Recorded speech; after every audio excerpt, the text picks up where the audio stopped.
When I was a kid, about 9 or 10 years old, something big happened in our lives. My dad got a very high-paying job, and because of that, we had to move from a quiet, almost forgotten place in Pennsylvania to Brookmont, Maryland. I say we were forced to move, but honestly, that's not the best way to explain it. The truth is, my parents were extremely happy about the opportunity. They didn't hesitate at all. In less than 1 month, our entire life changed. We went from living in a small, worn-down house in a low-income neighborhood to a huge property in one of the nicest suburbs in Maryland. For my parents, it felt like a dream come true. You might be wondering how I felt about leaving everything behind. The truth is, at that age, I was a very quiet and antisocial kid. I mostly stayed to myself. So it's not like I was saying goodbye to a bunch of close friends. I didn't really have any friends to begin with. Years later, my parents told me something interesting. One of the reasons they were so eager to move was because they believed it would give me a fresh start. They thought a new place might help me open up more.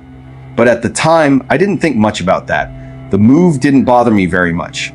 I adjusted pretty quickly. Honestly, adjusting wasn't hard considering our new situation.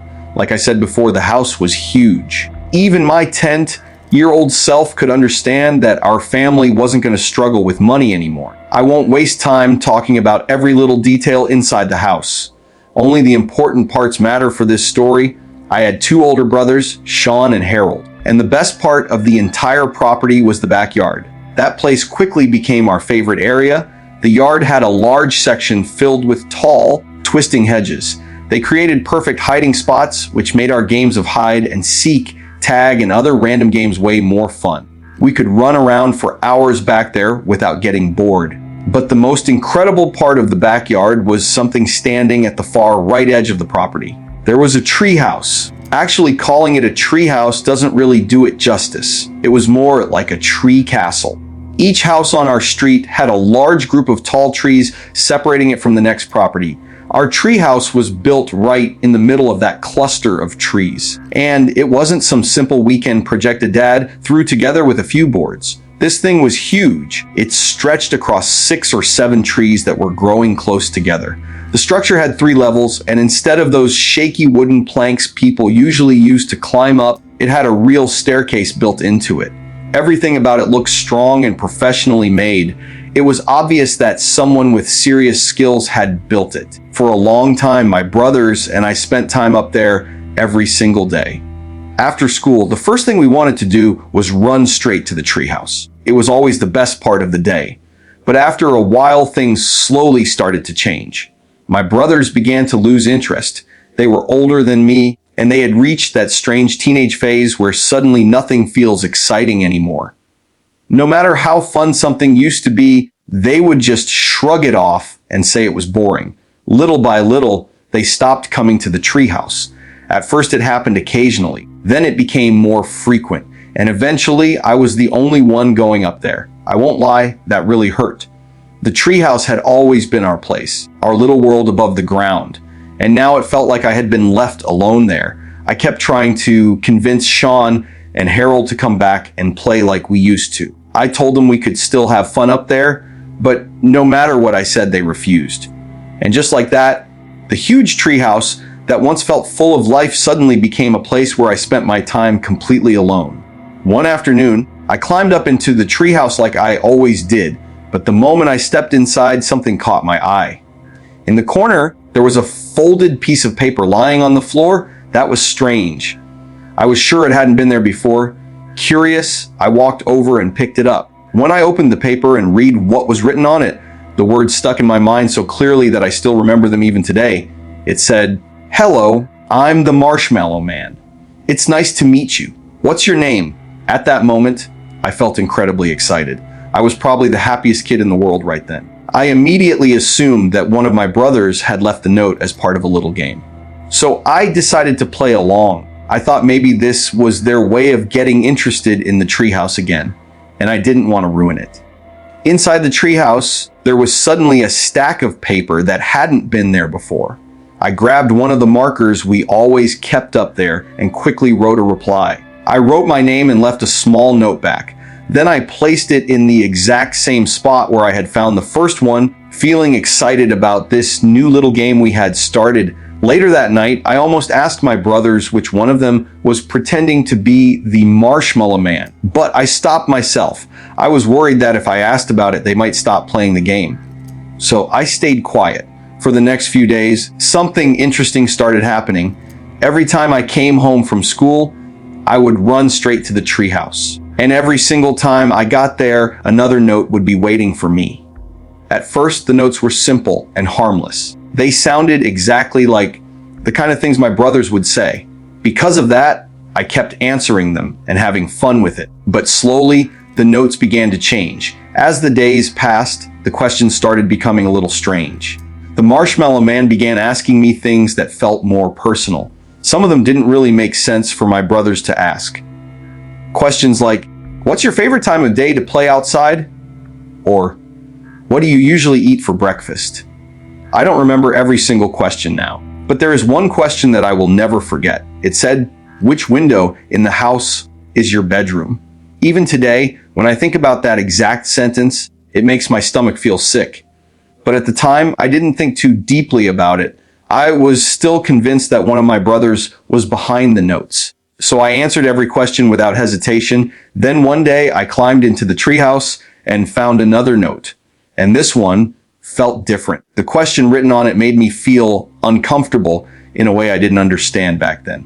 It said something strange and disturbing, like asking what my pajamas smelled like, or something equally disgusting. That was the moment I couldn't stay quiet anymore. I rushed back into the house and went straight to my brothers. I demanded to know which one of them had been leaving the notes and pretending to be the Marshmallow Man. But instead of admitting it, both of them burst out laughing. They looked at each other and then back at me, clearly thinking the whole thing was ridiculous. They both insisted they had nothing to do with the notes. They swore that there was no such thing as the Marshmallow Man. Then they started teasing me for still believing in something imaginary. Hearing that made me furious. I felt embarrassed, angry, and confused all at the same time. I started crying and ran out of the room. Deep down, I was sure they were lying. I couldn't believe that neither of them had written those notes. Instead of telling my parents, I decided to come up with my own plan. I was going to catch whichever brother was sneaking into the treehouse and leaving the notes. At the time, I thought it was a simple idea, but I had no idea what was really about to happen. That night, while I was lying in my bed trying to fall asleep, I suddenly heard a light tapping coming from my window. The moment I heard the tapping, my entire body froze. My heart started pounding so hard it felt like it might jump out of my chest. I was already afraid of the dark when I was a kid, and hearing that strange tapping at my window made the fear even worse. I just sat there in my bed, completely still. The room was dark and silent, and I was too scared to even move. It felt like I stayed like that for hours, staring into the darkness and listening. Eventually, I forced myself to close my eyes and fall asleep. The next morning, when I woke up, the first thing I did was walk over to my window and pull back the curtains. And the second I did that, I almost screamed. On the outside of the window, taped to the glass, were dozens of marshmallows. They were stuck all over the window. Right away, I thought it had to be my brothers. I felt a wave of anger rush through me. This didn't feel funny anymore. Whatever game they were playing had gone way too far. That's when I decided something. The next night, I was going to catch them in the act. So I pretended like I hadn't seen the marshmallows at all. I didn't mention them and didn't say a single word to either of my brothers the entire day. I acted completely normal. But that night, I was ready. I stayed awake in my bed, quietly waiting. Then, suddenly, the tapping started again. Tap, tap, tap. The moment I heard it, I jumped out of bed. I rushed to the window and pulled the curtains open, ready to yell at my brothers and finally expose them. But the second the curtains moved aside, my heart nearly stopped. It wasn't my brothers. Standing on the other side of the glass was a man, an old, horrifying man. His face looked dirty and sick. His eyes were yellow, and when he smiled, I could see teeth that looked rotten and broken. His hair was thin and patchy, barely covering his head. And the worst part, he was smiling directly at me. The moment he realized I was staring at him, that disgusting smile grew even wider. I don't think I have ever screamed louder in my entire life. It felt like I was going to die right there. My parents came running down the hallway as fast as they could when they heard me screaming. But by the time they rushed into my room, the man was gone. After that, everything turned into chaos. My parents called the police immediately. Officers arrived and started searching the entire property. They checked every corner of the yard and carefully searched the treehouse. They even went through the surrounding area, but they didn't find anything. It was like the man had completely disappeared. Some of our neighbors came outside after seeing the police cars and hearing the noise. When my parents explained what had happened, they reacted with shock and fear. I told the police and my parents everything I knew, but honestly, there wasn't much I could tell them. The officers collected the notes from the treehouse as evidence, but I'm not sure they ever really figured anything out from them. The man who called himself the Marshmallow Man was never found, and after that night, he never came back again. My parents immediately told me that I was never allowed to play in the treehouse again, but to be honest, after what happened, I didn't want to go near it anyway. A long time has passed since then. I moved out of that house years ago, but my parents still live there, and whenever I go back to visit them, I always find myself staring at the treehouse for a few extra seconds. Because even after all these years, that remains one of the most terrifying experiences of my entire life. Lately, one particular memory keeps returning to my mind again and again. My youngest son, Luke, has just left for college. I'm proud of him, of course I am, but ever since he left, the house feels quieter than it ever has before. Honestly, sometimes it feels too quiet. It's strange how life works. When your kids are little and the house is always loud, you sometimes wish for a little peace and quiet. But when that silence finally arrives, it doesn't feel as comforting as you once imagined. In fact, it can feel unsettling. For some reason, Luke leaving unlocked a part of my memory that I had almost forgotten about completely. Something from his childhood. Something I hadn't thought about in years. People have told my wife and me that it's normal to start remembering old moments when your kids grow up and move out. So maybe that's why this memory came back so clearly. I still remember Luke when he was just a small kid. He was full of energy, always curious about everything, always getting into something new. Most memories from that time are happy ones. But there is one memory from when he was younger that has always stayed with me, and that memory is not nearly as pleasant. Luke was 8 years old when it happened, and even now, after all these years, I still can't fully explain what really took place. I work as a carpenter, so building things with my hands has always come naturally to me. Back then, I had even more energy than I do now. I was always taking on little projects around the house, experimenting with new ideas and building things just for the fun of it. One of the projects I was most proud of was the treehouse I built for Luke in our backyard.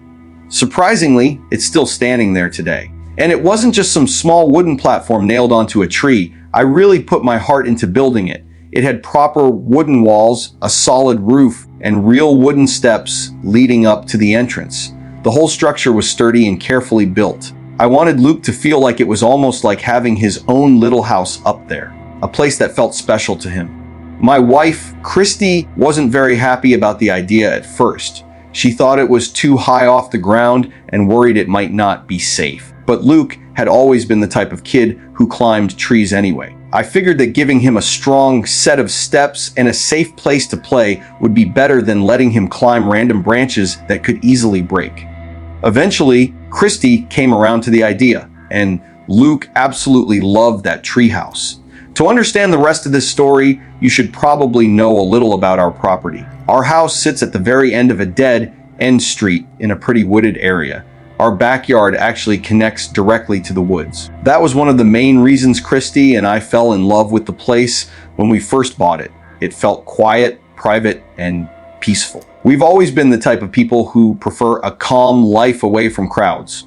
I still laugh sometimes thinking about how many friends and relatives got lost trying to find our house for the first time. The yard itself wasn't huge, but I made sure to build the treehouse in a spot where I could clearly see it from our bedroom window. That detail was important to me. If Luke ever fell or hurt himself, I wanted to be able to notice right away. Because of the walls, I couldn't see inside the treehouse. but from the window I had a perfect view of the wooden steps that led up to it. For quite a while, everything seemed perfectly normal. Luke spent what I considered a normal amount of time playing in the treehouse. His older brother had already grown out of that phase, so most of the time Luke played up there by himself. Then at some point, I honestly can't remember exactly when, Luke started talking about an imaginary friend named Jake. We knew it had to be imaginary because there wasn't any kid named Jake living anywhere in our neighborhood. Now, kids having imaginary friends isn't unusual. It happens all the time, but Luke was 8 years old, which is a little older than when most kids have imaginary friends. Christy thought it was adorable. To her, it just seemed like innocent childhood imagination. But I wasn't so sure. The thing that bothered me was that Luke had never been the type of kid who created imaginary friends before. It felt unusual for him. Still, I tried not to think too much about it. After all, he was only 8, and kids go through strange little phases all the time. But after a while, Christy and I began to notice something that made us a little uneasy. Luke started spending more and more time up in that treehouse. And the strange part was, he wasn't bringing any toys with him. From what I could see, Luke only had his imagination to keep himself busy up there. It's not like he had a game console or anything to entertain him. I had already made it very clear that he wasn't allowed to carry things up into the treehouse by himself. I didn't want him climbing those steps with objects in his hands and risking a fall. But after a while, my curiosity started to grow. One day, I finally decided to ask him about it. The moment I mentioned his friend Jake, Luke started acting very strange. His behavior immediately changed. He looked uncomfortable and quickly told me that Jake was very shy and didn't like people talking about him. That answer alone felt odd. Then I asked him another question. I asked why he was spending so much time up in the treehouse lately. Luke looked at me very seriously and said something that honestly left me confused. He told me that Jake only liked playing in the treehouse and that Jake didn't like coming inside the house. For a moment, I didn't even know how to respond to that. It sounded like such a strange rule. In my mind, imaginary friends were supposed to appear whenever a kid wanted them to, wherever they happened to be. That's how I always thought it worked. Later that same day, I actually looked it up out of curiosity. I read that sometimes kids imagine their friends in certain places, like a bedroom or a playroom. So even though it still seemed strange to me, I decided to accept it and not think too deeply about it. But Christy felt different about the situation. She started getting uneasy about how serious Luke seemed about this imaginary friend. She felt like he was taking it way too far. To be honest, I kind of agreed with her. Still, we weren't the kind of parents who hovered over our kids every minute. As long as they were doing well in school and finishing their chores, we let them enjoy their free time however they wanted. Most weekends, Luke would go outside and play with the kids in the neighborhood until the sun went down. They'd ride their bikes, play tag, run around the yards, just normal kid stuff. All the neighborhood kids were good kids. We trusted Luke to behave himself and stay out of trouble. He was never the type to bully anyone or start fights. That's exactly why it shocked me so much when one Saturday he came home with a black eye. The moment I saw his face, I brought him inside and cleaned him up. Then I calmly asked him what had happened.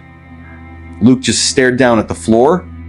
He didn't say a word. I told him he could tell me the truth and that I wouldn't be angry. I just wanted to know what happened. What he said next sent a chill straight through me. Luke slowly looked up at me and said that he had gotten into a fight with Jake. For a second, my brain tried to figure out which kid named Jake he meant. I was already thinking about the neighborhood kids, trying to remember if any of them had that name. Then it hit me. He was talking about his imaginary friend. I told him not to lie to me. I said it wasn't funny and that I wanted the truth. But instead of explaining anything, Luke suddenly started crying. Then he ran straight to his room and slammed the door. Later, Christy and I talked about it. She was convinced that Luke must have gotten into a fight with one of the neighborhood kids and was too embarrassed to admit it. Honestly, that seemed like the most reasonable explanation. But Christy was still very worried. She even suggested that I should tear down the treehouse right away. The problem was, I just couldn't do that. I had spent weeks building that treehouse with my own hands. It took a lot of effort and time. The idea of destroying it felt wrong, Instead, I told Christy that I would talk to Luke and make it clear that he was taking this imaginary friend thing way too far. Unfortunately, that conversation never happened. Luke refused to come out of his room for the rest of the day. He wouldn't talk to me, wouldn't answer questions, nothing. So getting an explanation from him that night wasn't possible. The next day, I decided to check something myself. I walked outside, climbed the wooden steps, and went up into the treehouse. The moment I stepped inside, my stomach turned. Scattered all across the floor were children's socks and sneakers. They were dirty, worn out, and clearly old. I knew immediately that none of them belonged to Luke. And I also knew they didn't belong to my older son either. We had donated all of his old shoes a long time ago, but the shoes weren't the only strange thing up there. There were also food wrappers, plastic bags, utensils, and even a couple of dirty plates. Someone had clearly been eating up there. But the strangest thing of all was on the walls. Every wall inside the treehouse had pencil drawings all over it. Rough sketches of wild animals, a fox, a bear, and several deer. And the moment I noticed them, a very disturbing thought slowly started forming in my mind. I can't remember every single drawing that was on those walls, but one thing I clearly remember is that every drawing was of an animal. There were many of them, but one drawing stood out more than all the others. It looked like a huge spider. The body was massive, and where the face should have been, the entire area was just scribbled over heavily with pencil. The face was completely covered in dark lines. Just looking at it made my skin crawl. There was something deeply unsettling about it. I didn't stay up there any longer than I had to. I quickly climbed down from the treehouse and went straight inside to talk to Luke. I asked him directly about everything I had just seen. Luke calmly told me that Jake only liked to talk when his stomach was full. That was the reason he had been bringing food and snacks up into the treehouse. Then he explained something else. He said the shoes and socks I found belonged to Jake too. According to Luke, Jake was just very forgetful and often left his things behind. That was his entire explanation. From that moment forward, I made a decision. I forbade Luke from going anywhere near the treehouse. At that point, I was completely convinced he was still lying to me. I wanted to punish him until he finally told the truth. In my mind, the situation seemed simple. I believed Luke had been finding random items around the neighborhood and bringing them up there, then creating these strange stories to explain them. But Christy started worrying about something else entirely. She was concerned about Luke's mental health. And to be honest, that thought started crossing my mind too. We even discussed the possibility of speaking with a professional if the situation continued getting worse. But before we could make that decision, something happened one evening that changed everything. I was standing in our bedroom looking out the window that faced the backyard. That's when I noticed movement near the treehouse. At first, I immediately felt angry. I assumed Luke had ignored my rule and had gone back up there. But after looking closer, I realized something that made my heart drop. The child climbing down the steps was not Luke. It was a small boy, thin and sickly looking. His body looked frail, almost like he hadn't eaten properly in a long time. And I knew for a fact that he wasn't one of the kids from our neighborhood. His clothes were filthy, and the way he moved made it look like he was weak or starving. I didn't even think. I ran straight downstairs and out the back door, yelling for the boy to stop. But the moment I opened the door, the boy suddenly took off running. He ran straight toward the woods behind our house. I chased after him as fast as I could, but the kid moved unbelievably fast. Within seconds, he disappeared deep into the trees. I searched for him, but he was completely gone. Later that night, Christy started calling every parent in the neighborhood, but every single family confirmed the same thing. All of their kids were home. No one was missing. We ended up calling the police. They came out and searched the woods behind our property for over an hour, but they didn't find anything at all. No footprints, no signs of anyone living there, nothing. Even stranger, there were no reports of missing children anywhere in the area. The entire situation made absolutely no sense. With my permission, the police decided to talk to Luke about the boy.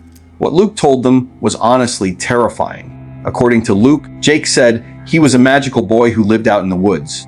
Jake had told him that he wasn't alone either. He said he lived there with his friends. But the strange part was what Jake called those friends. He said their names were Bear, Fox, and other animal names like that. Suddenly, those drawings in the treehouse started to make more sense. Luke told the police that every time Jake visited him, Jake would beg him to leave his family behind and come live with him in the woods. Jake wanted Luke to join him and the rest of his friends. But Luke always refused, and whenever Luke refused, Jake would get angry. Luke said that when Jake got mad, he would start making strange noises that scared him. Hearing all of that made my stomach twist. I couldn't understand why Luke had never told me any of it before. A part of me felt responsible, like I had unknowingly put my own son in danger by building that treehouse so close to the woods. The police later conducted a full search of the forest, but they never discovered anything. No camps, no shelters, no signs that anyone had been living out there. And after that night, we never saw Jake again. Christy has always been a very superstitious person. She eventually came up with her own theory. She believes that Jake was never a real boy at all. I've never believed in things like that. But whenever she talks about it, the way she says, it always leaves me with an uncomfortable feeling. Because when I really think about it, I honestly don't know which possibility is more frightening.